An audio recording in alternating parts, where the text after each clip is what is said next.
Hello, good morning all of you. आज हम आप लोग को पढ़ाएंगे इकोलॉजी में ऑर्गेनिजम्स एंड पॉपुलेशन में ग्रोथ मॉडल पढ़ाएंगे। क्या पढ़ाएंगे आप लोगों को? ग्रोथ मॉडल पढ़ाएंगे। ये इम्पोर्टेंस है, इससे नीट में क्वेश्चंस आते हैं, याद रखिएगा। आज की टॉपिक इम्पोर्टेंट है। ग्रोथ मॉडल जो होता है, देखिएगा, ग्रोथ मॉडल में जो होती है ग्रोथ दो तरीके से होती है। एक एक्सपोनेंशियल ग्रोथ होता है, जो दूसरा जो होता है लॉजिस्टिक ग्रोथ होता है। और आप लोगों ने पढ़ा होगा प्लांट ग्रोथ रेगुलेटर्स में ग्रोथ दो टाइप की होती थी। उसमें एक था अर्थमेटिक, दूसरा था जियोमेट्रिक। थोड़ा उसको हम जिक्र कर लेते हैं। अर्थमेटिक मतलब क्या होता है और जियोमेट्रिक ग्रोथ का क्या मतलब होता है। अर्थमेटिक्स और जियोमेट्रिक ग्रोथ का क्या मतलब होता है, देखिएगा। अर्थमेटिक्स में जो होता है, अगर ग्रोथ ऐसे बढ़ रही है 1 2 3 4 5 6 1 2 3 4 5 6 ऐसे, अगर इस टाइप में अगर ऐसे ग्रोथ हो रही है तो उसे बोलेंगे अर्थमेटिक। क्या बोलेंगे? उसे अर्थमेटिक बोलेंगे। अगर ग्रोथ जो होती है हो रही 1 2 4 8 16 32 1, ठीक है, 1 2 4 8 16 32 64, अगर इस टाइप में ग्रोथ हो रही तो उसे बोलेंगे जियोमेट्रिक ग्रोथ। और 1 2 में हो रही तो उसे क्या बोलेंगे? 3 में हो रही तो arithmetic growth. I hope so इतना समझ में आया होगा आप लोग को। आगे देखिएगा, इसमें जो होता है एक्सपोनेंशियल ग्रोथ है। इस वाले ग्रोथ का नाम है, पहला ग्रोथ मॉडल है ये वाला एक्सपोनेंशियल।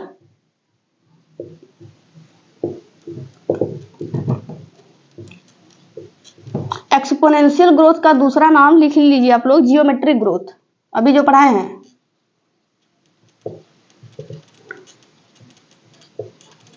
क्या है? Geometric growth. एक्सपोनेंशियल ग्रोथ का दूसरा नाम है जियोमेट्रिक ग्रोथ। एक्सपोनेंशियल ग्रोथ में देखिएगा क्या होता है कि अगर डार्विन ने कहा था अगर नेचर में जो होते हैं रिसोर्स अनलिमिटेड है तो वहां पे पॉपुलेशन की रेट जो होगी वो बढ़ेगी, क्योंकि वहां पे रिसोर्स जो होते हैं ज्यादा है, खाने पीने की व्यवस्था वहां पे ज्यादा है। तो वहां पे लोग क्या करेंगे? पॉपुलेशन जो उनकी होगी वो ब्रीडिंग करेंगे, वहां पे पॉपुलेशन ग्रोथ क्या होगी? इंक्रीज होगी। एक्सपोनेंशियल ग्रोथ में थोड़ा कुछ फॉर्मूला देखिएगा। एक्सपोनेंशियल ग्रोथ में dn/dt equal to rn, dn/dt equal to rn। इधर देखिएगा, ये किसका फॉर्मूला है? ये है एक्सपोनेंशियल ग्रोथ या पे जियोमेट्रिक ग्रोथ का। मतलब नेचर में बहुत ज्यादा रिसोर्स है, यहाँ पे ग्रोथ जो होगी अनलिमिटेड होगी। देखिए dn/dt, ये जो b और d, b का मतलब बर्थ, d का मतलब डेथ। बर्थ और डेथ में जो होते हैं हम पॉपुलेशन डेंसिटी से अगर मल्टीप्लाई कर देंगे तो हमको किसकी वैल्यू मिल जाएगी? आर की जो वैल्यू होती है वो नेचर में क्या करती है? नेचर में क्या होती है, किस रेट से जो होती है वहां की पॉपुलेशन बढ़ रही है, किस रेट से घट रही है, जनरली बढ़ने को ही बोला जाता है, उसकी आर वैल्यू कितनी है। अब आर वैल्यू निकालेंगे तो इसका वो फॉर्मूला निकल के आएगा dn/dt equal to rn। dn/dt equal to rn आएगा तो किस ग्रोथ का फॉर्मूला समझ लीजिएगा? एक्सपोनेंशियल ग्रोथ या फिर जियोमेट्रिक ग्रोथ का। चलिए आगे देखते हैं। अब हाँ, ये इंपॉर्टेंट है कि किसकी आर वैल्यू जो होती है, 2-3 एनसीईआरटी में दिया, हम लिखे भी हैं। जैसे नार्वे रैट की आर वैल्यू कितनी है? 0.015। ये किसकी है? नार्वे रैट की है। जबकि फ्लोर बीटल की कितनी है? 0.12। और ह्यूमन का 1981 में ह्यूमन की जो आर वैल्यू वो कितनी थी? 0.0205। अब आप लोग देख लीजिएगा किसकी जो होती आर वैल्यू सबसे ज्यादा है? फ्लोर बीटल की। किसकी है? फ्लोर बीटल की।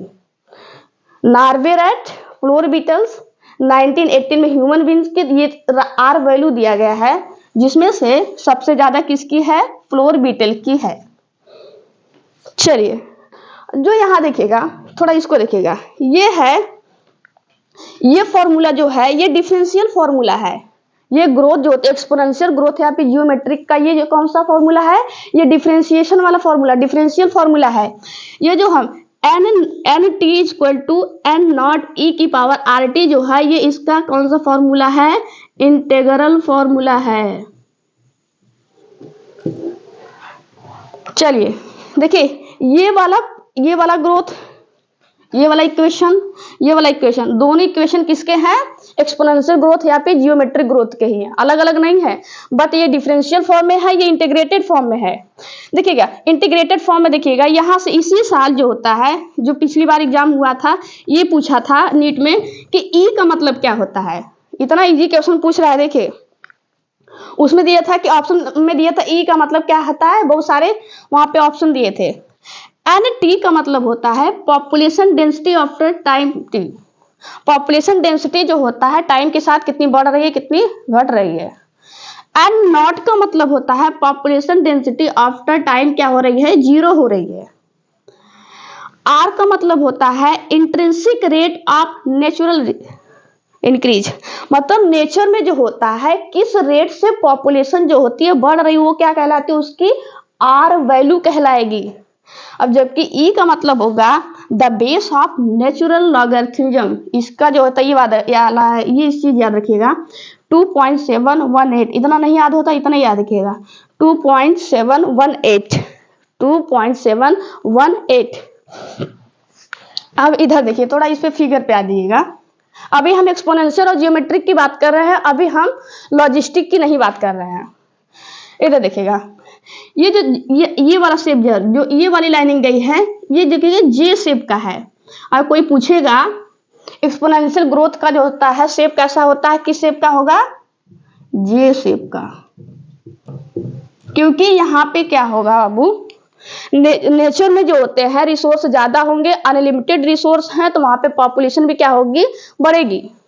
ये जो बीच वाली लाइन देख रहे हैं, बीच वाली लाइन जो है ये शो करेगी, इसको बोलेंगे कैरिंग कैपेसिटी।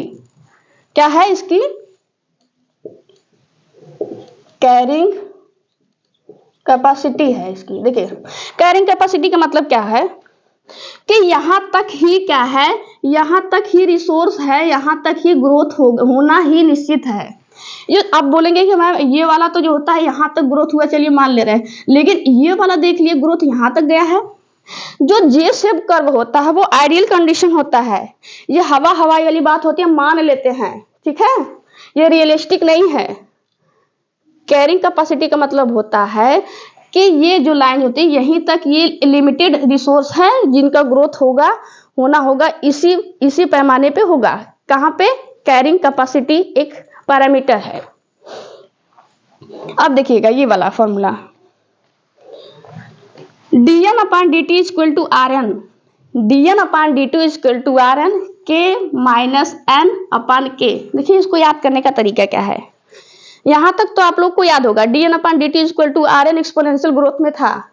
बट ये जो होता है लॉजिस्टिक वाले ग्रोथ में ऐसे याद रखिएगा, कनक लिखिएगा, वही लिख लीजिएगा कनक, कनक, ये याद रखिएगा। तो आप लोग जब ऑप्शन में जो क्वेश्चन सॉल्व करेंगे तो गलत नहीं होगा, कनक के माइनस एन अपॉन के, कनक लिख लीजिएगा ये वाला। अब देखिएगा इसका जो शेप होता है लॉजिस्टिक ग्रोथ कर्व का शेप कितना होता है, ये कैसा होता है, एस शेप का होता है। चलिए अभी हम इसको डिटेल में पढ़ाने से पहले हम थोड़ा इसको एक एनसीईआरटी में एक थियरी दी है, कहानी के रूप में बताया गया है कि एक्सपोनेंशियल ग्रोथ जो होती है कैसे बढ़ती है। देखिएगा एक राजा था, एक मंत्री, एक राजा था और एक मंत्री। देखिए अक्सर मंत्री चालू ही होते हैं। मंत्री और राजा ने मंत्री ने कहा कि हम आपके साथ खेलेंगे, तो आप जो चेस खेलें कि जितना हम खेलेंगे, जैसे चेस होता है ना, इसमें कितने स्क्वायर होंगे, 64 स्क्वायर थे, 64 नहीं बना रहे हैं, याद रखिएगा। राजा ने मंत्री की शर्त मान ली। राजा ने कहा ये तो बहुत छोटी सी बात है, अगर आप जीतते हैं, कहना जब हम जीतेंगे तो आप एक स्क्वायर में एक दाना डालिएगा। एक स्क्वायर में कितने दाना डालने के लिए बोला था, एक दाना। और जैसे हम जीतेंगे दूसरे स्क्वायर में 2, तीसरे में 4, चौथे में 8, उसके बाद 16, 32, 64, 126 ऐसे ऐसे बढ़ता चला जाएगा। तो जब राजा ने खेलना शुरू किया, तो जैसे मंत्री जीत रहा था तो उतना ग्रेन वो डालता चला गया। तो जैसे ही 64-30 तक आया, उनको लगा कि नहीं मंत्री ठीक है, मंत्री हमको उन्होंने कहा था कि अगर इतना दाना हम आपको देंगे, ऐसे ऐसे में वो तो बहुत सारा बढ़ रहा था, एक्सपोनेंशियली ग्रोथ कर रहा था। उन्होंने कहा कि इतना दाना हमारे पास नहीं है, कि हमारे राज किंगडम में नहीं है कि हम आपको दे पाए। इसका मतलब ये हुआ जो एक्सपोनेंशियल ग्रोथ है वो क्या होते हैं, वो रैपिडली इंक्रीज करते हैं। चलिए, कहानी उन्हें उतना मतलब नहीं है, मतलब यहां से है। आगे देखिएगा, जो एस शेप का कर्व जो होता है वो किसका होता है, इस वाले ग्रोथ का जो होता है, इस वाले जो होता है, इसको लिख लीजिएगा लॉजिस्टिक ग्रोथ कर्व।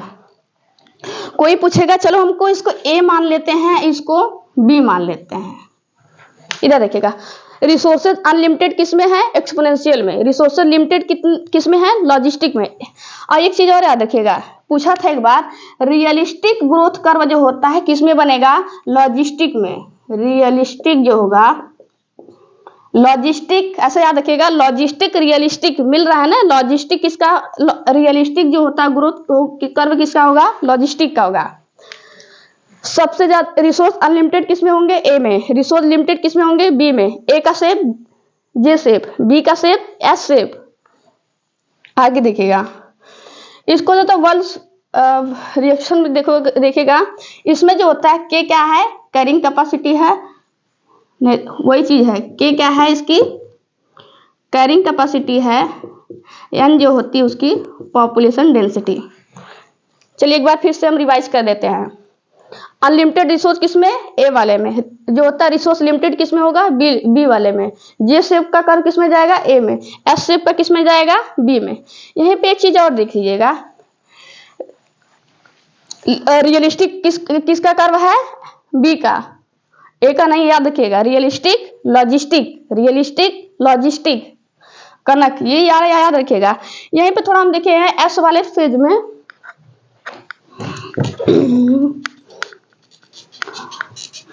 यहां पे देखिएगा पॉपुलेशन की रेट ऑफ रिएक्शन देखिएगा, यहां से लेके यहां तक इस वाले फेज को बोला जाता है। अब शुरू में जो होती किसी की भी ग्रोथ होगी वो थोड़ा स्लो होती है। यहां से लेके यहां तक वाले ग्रोथ को बोला जाता है, अगर ग्रोथ हुए हैं उसको बोला जाता है लैग फेज। क्या बोला जाता है, लैग फेज। यहां जो होती है शुरू में ग्रोथ क्या हो रही है, स्लो बढ़ रही है, उस वाले को क्या बोलेंगे, लैग फेज।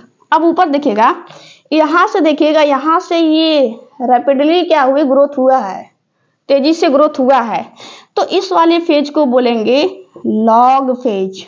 क्या बोलेंगे, लॉग फेज।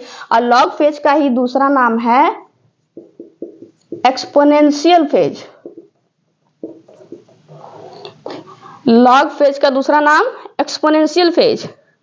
शुरुआत वाली ग्रोथ फेज क्या नाम है, लैग फेज। जो रैपिडली जो बढ़ी ग्रोथ उसको क्या बोलेंगे, लैग फेज। अब किसी ना किसी एक ऐसा पॉइंट आएगा जहां पे वो सेचुरेट होगी, जहां पे उसका सेचुरेशन पॉइंट होगा, उसे बोलेंगे स्टेशनरी फेज। क्या बोलेंगे, स्टेशनरी फेज। यहाँ पे कहीं लिखा है डिक्लाइन फेज। देखिएगा, यहां से यहां तक वाले फेज को क्या बोलेंगे, लैग फेज। यहां से यहां तक वाले फेज को क्या बोलेंगे, लॉग फेज या फिर एक्सपोनेंशियल फेज। और यहां वाले फेज को क्या बोलेंगे, स्टेशनरी फेज, यहां वाले। चलिए, आई होप ये इंपॉर्टेंट है, एक बार देख लीजिएगा आप लोग, ठीक है। ग्रोथ जो होता है अनलिमिटेड रिसोर्स ए में, रिसोर्स लिमिटेड बी में। के for carrying capacity. Carrying capacity का मतलब जो होता है रिसोर्स इतना होंगे, आपको ग्रोथ करना है, कम करना है कि ज्यादा करना है। आर जो होता है पॉपुलेशन की जो होते हैं इंट्रिंसिक वैल्यू होती है, जो नेचर में एग्जिस्ट करती है कि पॉपुलेशन किस रेट से बढ़ रही है। एस शेप किसका होगा, बी वाले का। जे शेप किसका होगा, ए का। Logistic realistic. चलिए अभी के लिए इतना ही, thank you.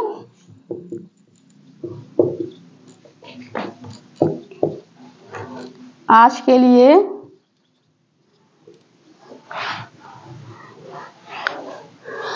Bye bye, take care.